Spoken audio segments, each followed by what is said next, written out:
Hello, this is Praveen, and today we will learn about electroplating. See, electroplating.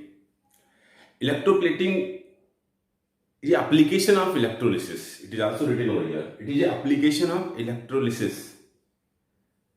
जैसा electrolysis में हम करते हैं, चार चीजों को लेते हैं, देखें तो यही चार चीजें आपकी इलेक्ट्रोप्लेटिंग में भी काम आने वाली हैं। इलेक्ट्रोप्लेटिंग के दौरान आपको ध्यान रखना होता है, जो एनोड होता है वो प्योर मेटल का होता है, वो ओरिजिनल मेटल का होता है, जिसकी हमें प्लेटिंग करनी होती है।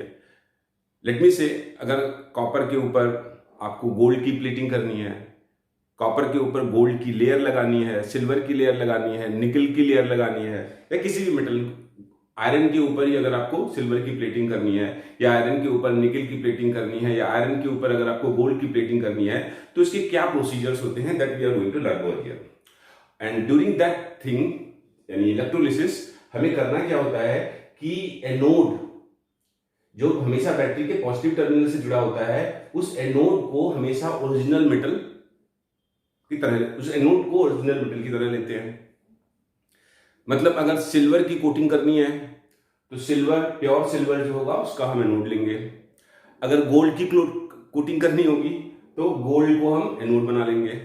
निकल की कोटिंग करनी होगी, निकल को किसी मेटल के ऊपर निकल की लेयर लगानी होगी तो हम उसको एनोड ले लेंगे।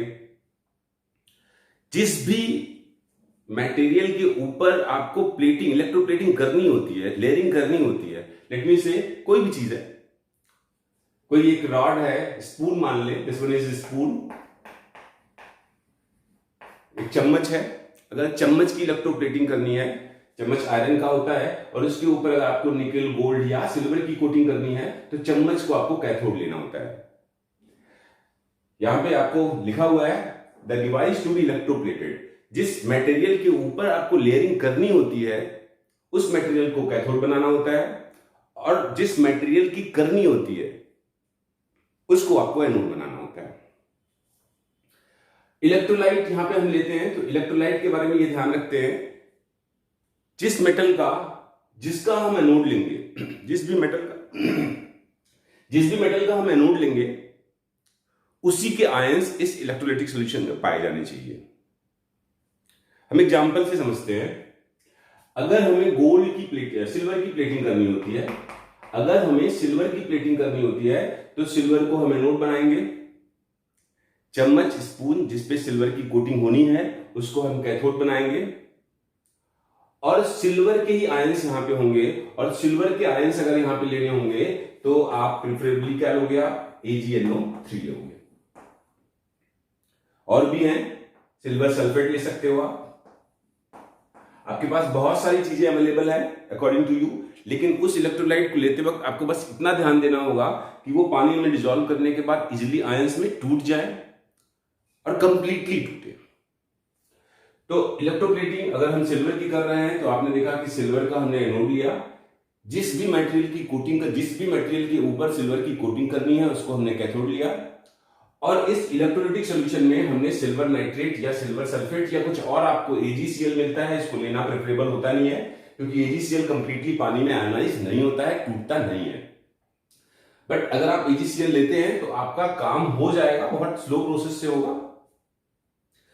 तो यहां पे आपने समझा कि अगर हमको सिल्वर की कोटिंग करनी होती है तो सिल्वर का एनोड लेते हैं, जिस मटेरियल पे सिल्वर की कोटिंग करनी होती है उसको कैथोड बनाते हैं, और जो मटेरियल यहां पे हमने लिया है उसी के आयंस को हम इलेक्ट्रोलाइटिक सॉल्यूशन में लेते हैं। फिलहाल के लिए हमने सिल्वर नाइट्रेट, सिल्वर सल्फेट या सिल्वर क्लोराइड यहां पे ले लिया। आप जो आपकी चॉइस है, आपके लिए बेटर है कि आप AgNO3 लो।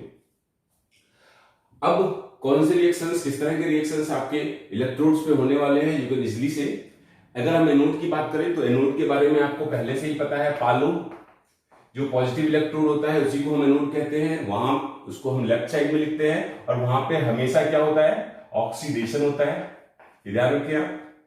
तो इसका मतलब है कि इस एनोड पे सिल्वर के मेटल्स हैं, और अगर हम देखें, अगर आपने AgNO3 ले लिया है तो नाइट्रेट आयन है, नाइट्रेट आयन नेगेटिव होगा, Ag प्लस पॉजिटिव होगा, तो नाइट्रेट आयन इधर जाएगा, ये पॉजिटिवली चार्ज है, नेगेटिवली चार्ज है, नाइट्रेट आयन।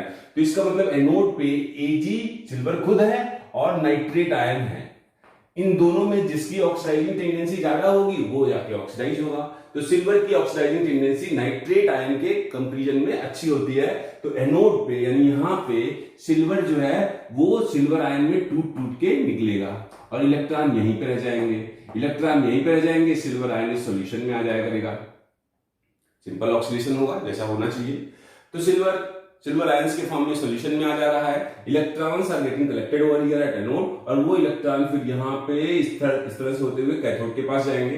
कैथोड पे आपको पता है, कैथोड की बात करें तो कैथोड पे हमेशा रिडक्शन होता है। अब कैथोड को देखें तो कैथोड खुद स्पून से मिलकर बना हुआ, वो स्पून किसी भी मेटल का हो सकता है, फिलहाल के लिए मैंने कहा आयरन का होता है।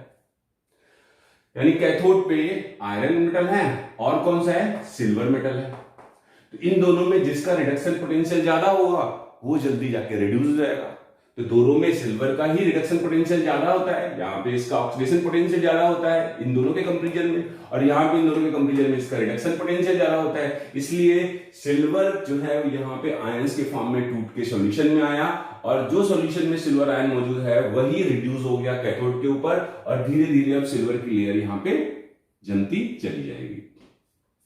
सिमिलरली अगर आपको गोल्ड की प्लेटिंग करनी होती है तो भी आप यही करते हैं, गोल्ड का एनोड लेते हैं, जिस मटेरियल पे गोल्ड की कोटिंग करनी होती है उसको आप कैथोड के रूप में लेते हैं और सॉल्यूशन जो हम लेते हैं वो गोल्ड का ही कोई सॉल्यूशन लेते हैं, जैसे AuCl या Au नाइट्रेट, आप इनको ले लीजिए। सेम वही काम होगा। यहां पे अगर हम देखें एनोड पे गोल्ड के मेटल्स दिखाई पड़ेंगे और नाइट्रेट के मेटल दिखाई पड़ेंगे, नाइट्रेट आयन दिखाई पड़ेगा, सॉरी। इन दोनों में ऑक्सीजन पोटेंशियल इसका ज्यादा है, ये ऑक्सीडाइज होगा। और यहां पे कैथोड पे क्योंकि स्पून जो है चम्मच आयरन का था, आयरन है, और यहां पे Au+ है, इसी का रिडक्शन होगा। यहां पे क्या होगा, अगर मुझे निकल की प्लेटिंग करनी हो तो क्या होगा, निकल का एनोड लेंगे, जिस मटेरियल पे निकल की कोटिंग करनी है उसको कैथोड बनाएंगे और निकल का ही, निकल आयन का ही सॉल्यूशन ले लेंगे और निकल आयन का सॉल्यूशन आपका निकल सल्फेट, निकल क्लोराइड, बहुत सारी चीजें यहां पे अवेलेबल है। तो होपफुली आपको इलेक्ट्रोप्लेटिंग समझ में आ गई होगी। जो चीज इंपॉर्टेंट है और जिसको प्रैक्टिकली ध्यान में रखा जाता है मैं उसकी बात कर लूं। चांदी के व्यापारी कैसे करते हैं गोल्ड की प्लेटिंग, और ये भी ध्यान रखना होता है कि अगर गोल्ड की लेयर ज्यादा हो गई तो उनको नुकसान हो जाएगा। इसका मतलब मैं समझाता हूं, मैं कह रहा हूं कि अगर AgNO3 अगर गोल्ड की प्लेटिंग करनी है तो गोल्ड महंगा आता है और बहुत कंट्रोल लेयरिंग करनी होती है, बहुत थिन लेयर बनानी होती है हमको किसी भी मटेरियल के ऊपर गोल्ड की। और अगर हम AuNO3 या AgCl ले लेंगे तो यहां पे आयंस फ्रीली अवेलेबल होते हैं, बहुत ज्यादा मात्रा में अवेलेबल होते हैं, तो अचानक ही बहुत तेजी से डिपोजिशन हो जाएगा गोल्ड का और उसकी लेयर थिक भी हो सकती है। इसलिए हम जब भी गोल्ड की प्लेटिंग करते हैं तो गोल्ड की प्लेटिंग के दौरान हम ऐसे इलेक्ट्रोलाइट ना लेके जो इजीली पानी में डिसोसिएट हो जाएं या वो अच्छे से आयन फर्निश करें, ऐसे इलेक्ट्रोलाइट को ना लेके हम कॉम्प्लेक्स इलेक्ट्रोलाइट लेते हैं। कॉम्प्लेक्स इलेक्ट्रोलाइट का मतलब है जैसे NaAuCl का whole twice, sodium aurate cyanide, या सिल्वर का करना हो तो हम यहां पे लेंगे AgCl का whole twice, this one, sodium argento cyanide. इसमें होता क्या है, अगर आपने कॉम्प्लेक्स कंपाउंड पढ़ रखा है, कोऑर्डिनेशन कंपाउंड पढ़ रखा है, तो आपको पता है कि स्क्वायर ब्रैकेट के अंदर जो भी स्पीशीज मौजूद है वो कभी डिसोसिएट नहीं होती है।